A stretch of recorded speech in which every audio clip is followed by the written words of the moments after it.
నావి Maoist party రాజకీయాలే అయినప్పటికీ Maoist party మాత్రమే దేశంలో విప్లవం తెస్తుందని నేను అనుకోవడం లేదు. ఆ వినయం నాకున్నది. నాకు మావోయిస్ట్ పార్టీ రాజకీయాల పట్ల ఎంత స్పష్టమైనటువంటి కమిట్మెంట్ ఉన్నదో అంతే స్పష్టంగా మావోయిస్ట్ పార్టీ మాత్రమే దేశంలో విప్లవం చేయలేదని కూడా అనుకుంటున్నాను. ఈ దేశంలో విప్లవం చేయగలిగినటువంటి ఒక బోల్షివిక్ పార్టీ నిర్మాణం కావాల్సి ఉన్నది.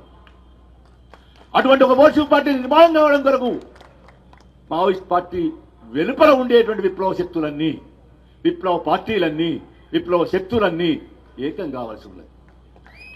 అట్లా ఏకమై వివిధ రూపాలలో అమలవుతున్నటువంటి మెన్సివిజాన్ని ఓడించకుండా, ఉక్కు కలిగినటువంటి బోల్షివిక్ పార్టీ ఏర్పడకుండా ఈనాటికి చాలా బలహీనంగా ఉండేటువంటి ఐక్య సంఘటనను,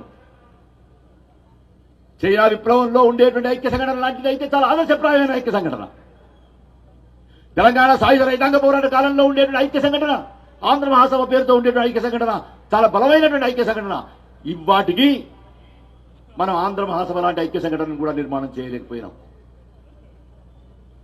అటువంటి ఐక్య సంఘటన నిర్మాణం కాకుండా, ఉక్కు కలిగినటువంటి బోల్షివిక్ పార్టీ లేకుండా, ఈ రెండింటితో పాటు ప్రజా సైన్యం నిర్మాణం జరగకుండా ప్రజల కొరిగేదేమీ లేదు.